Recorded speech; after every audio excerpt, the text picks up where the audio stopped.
नमस्ते divine soul. अब हम लोग बढ़ते हैं अपने नेक्स्ट वर्सेस की तरफ। आज हम लोग करेंगे नंबर 10 और नंबर 11। अभी तक हमने नंबर 9 किया। नंबर 9 वो सो ब्यूटीफुल है ना, कि जहाँ भगवान बता रहे थे कि मेरे जन्म और कर्म दोनों ही बहुत दिव्य हैं। अब भगवान कहते हैं कि अब दिव्य तो आपने समझ लिया कि मेरे जन्म और कर्म दिव्य हैं, तो आपको उसको समझना चाहिए। और ये भी हमने समझ लिया कि भाई हमें भी ये समझना चाहिए that we are not this body, we are a soul. क्योंकि हम भी समझेंगे तभी हम भगवान को भी समझ पाएंगे। अब 10 वर्स में भगवान श्री कृष्ण क्या कहते हैं कि जब आपने ये समझ लिया है कि भाई आपके जो मेरे जो जन्म और कर्म है वो दिव्य है, अब आप आगे क्या करना है। अब भगवान श्री कृष्ण कहते हैं being freed from attachment fear and anger, being fully absorbed in me. जब आप अपनी अटैचमेंट फियर और एंगर से आप फ्री हो जाते हो, एब्जॉर्ब कर लेते हो अपने आप को, मतलब मेरे अंदर में एब्जॉर्ब कर लेते हो। And taking refuge in me, many person in the past became purified by knowledge of me. भगवान की नॉलेज से लोग प्योरिफाइड हो जाते हैं, उनके बारे में समझ लो। एंड दस they all attain transcendental love for me, है ना। इसकी बात करते हैं। अब कुछ नोट्स जो मैंने बनाए उसको पढ़ लेते हैं। कहते हैं ना, जो मैंने नोट्स बनाए, कहते हैं let go and you will be freed. जाने दो कुछ चीज़ों को अपनी ज़िंदगी से, क्या जाने दो, अटैचमेंट, फियर, इनको जो है निकलने दो अपनी ज़िंदगी से बाहर, है ना। ऑलराइट, सो यहाँ पे हम लोग बात करते हैं। सो अपना कहते हैं ना कि जो लोग अटैचमेंट, फियर और एंगर को छोड़ देते हैं और मुझ में शरण लेते हैं, वो मुझे प्राप्त कर लेते हैं। तो अटैचमेंट, फियर, इन सबको तो और एंगर को आपको जो है छोड़ना पड़ेगा। क्या मुश्किल है क्या? हाँ, है तो सही मुश्किल। कि गुस्सा आना, ऐसे कैसे हो सकता है कि मुझे गुस्सा आना है, ऐसे कैसे मुझे डरना हो किसी चीज़ का। डर तो होता है भाई जॉब ना चली जाए, हाँ ये ना हो जाए, वो ना हो जाए, भाई को डरना है यार। भगवान है, वो बैठा है, वो देख लेगा। उसने कुछ सब कुछ आपको डिसाइड कर रखा है, सब कुछ डिसाइड कर रखा है। हमारी अटैचमेंट होती है, हाँ ये मेरा घर, ये मेरा सोफ़ा, ये मेरा लैपटॉप, है ना, ये मेरा टॉप, है ना, वॉटेवर, कितनी हमारी अटैचमेंट्स होती हैं। तो भगवान कहते हैं हटा दो भाई, क्योंकि तुम ये अटैचमेंट हटाओगे तो मैं तुम्हें हटा दूंगा एक दिन। जैसे फॉर एग्जाम्पल एक ना इसकी बड़ी अच्छी स्टोरी आती है। एक ना रिवर की बात करते हैं हम।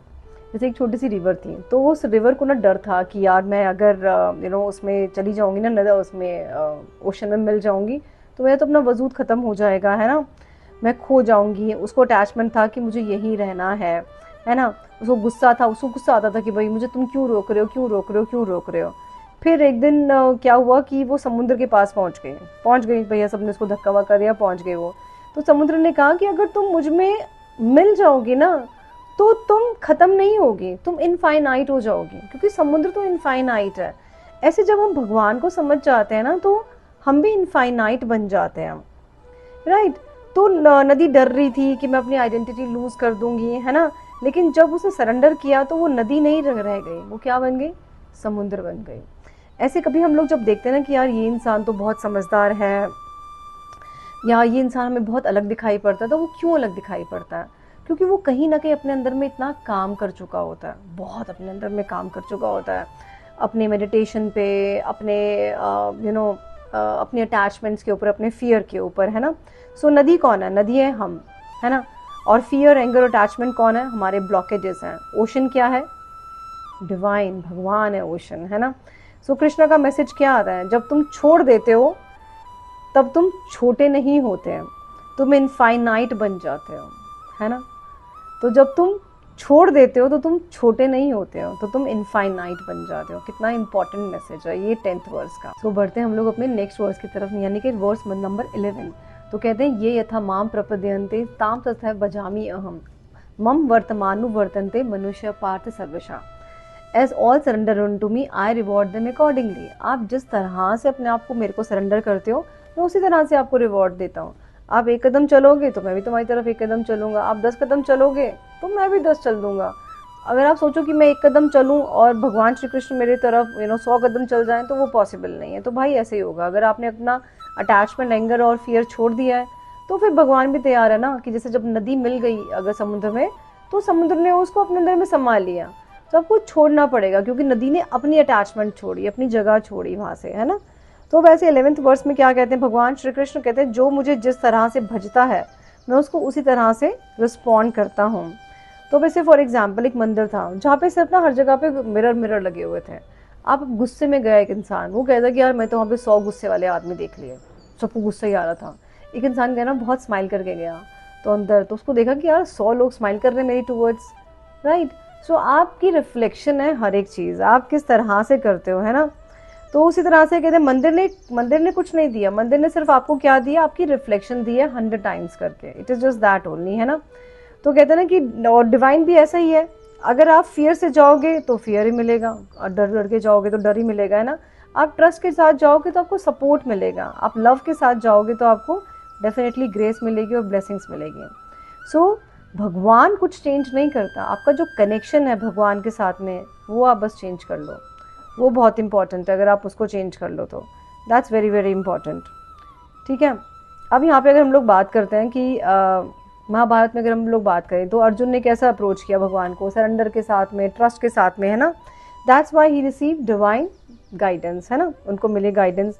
सो अपना लेट गो कर दो, अपना फियर, अपना एंगर, अपनी अटैचमेंट्स, तो ज़्यादा अच्छा रहता है, और अपने ट्रस्ट, सरेंडर और अपनी ओपननेस के साथ में भगवान के पास जाओ, तब divine meets you exactly where you are, तो भगवान आपके पास में आता है आपसे मिलने के लिए, है ना।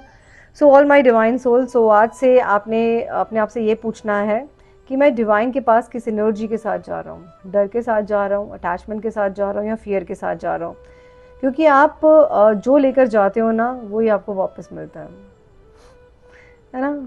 तो यही है एक्चुअली, पता है, समझना बहुत ज़रूरी है। हमें लगता है कि ना भक्ति बहुत आसान है, आसान ही है, कहते हैं ना भक्ति is easy for easy people, ना डिफ़िकल्ट फॉर डिफ़िकल्ट पीपल। आप उसको डिफ़िकल्ट बनाओगे तो डिफ़िकल्ट बन जाएगी।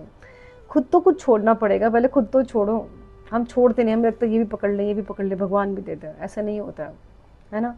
सो अगर आप एक्चुअली में सरेंडर करने के लिए तैयार हो ना, तो कमेंट सेक्शन में आप ज़रूर लिखना आई सरेंडर, कि मैं सरेंडर करूँगा। सो डू दिस, हाँ, तो ये कर ज़रूर लेना। और एक अफर्मेशन जो मैं अगर आपको बताऊं तो वो है कि मैं फियर, एंगर और अटैचमेंट छोड़कर डिवाइन में सरेंडर करता हूँ। ये ज़रूर आप बोलना अपने लिए, 4 बार तो बोलना, बहुत अच्छा लगेगा। और सब्सक्राइब कर लेना हमारे इस चैनल को for more deep Gita wisdom, and please share this video with 3 of your friends. उनको भी बताना कि भाई यहाँ पे कोई इंसान है जो गीता का बहुत डीपली ज्ञान दे रहा है। मतलब मैं ये नहीं कह रही कि मैं बहुत बड़ी ज्ञानी हूँ, बट हाँ मैं अपना इंसाइट मैं ज़रूर दे रही हूँ इन सब चीज़ों में, क्योंकि पहले मैंने भगवद गीता को भक्ति के हिसाब से बहुत पढ़ा, बहुत भक्ति के हिसाब से पढ़ा है। अब मैं उसको बहुत प्रैक्टिकल वे में पढ़ रही हूँ दोबारा से। 2007 से I am with Bhagavad Gita. I have taught toddlers नहीं, सॉरी, छोटे बच्चों को मैंने सिखाया, देन लेडीज़ को सिखाया, देन टीनेजर्स को सिखाया, खुद को भी सीखा ही है। फिर जब मैं खुद के अपने और बिज़नेस में आई तो मैंने उसको बहुत बिज़नेस के तरीके से भी सीखा कि कैसे भगवद गीता को हम लोग समझ सकते हैं। सो आई वुड सजेस्ट कि आप लोग इसको अपने आप से पढ़ो तो बहुत अच्छी चीज़ है। एंड दैट्स इट, और कुछ नहीं। अगर आपको अपने बिज़नेस के लिए कोई कंसल्टेशन चाहिए, आपको अपनी पर्सनल कंसल्टेशन चाहिए, लव लाइफ की चाहिए, मैरिड लाइफ की चाहिए, so I am a tarot reader and numerologist as well, so you can note down my number 7669433255। You can get in touch with me. और मेरा एक यूट्यूब चैनल और है एस्ट्रो ऋतु के नाम से, वहाँ पे आपको बहुत सारे इंसाइट और मिलेंगे, not but Bhagavad Gita but yes related to tarot, numerology and many other courses and many other life के बहुत सारे फंडे, है ना। चलो, thank you so very much, Radhe Radhe.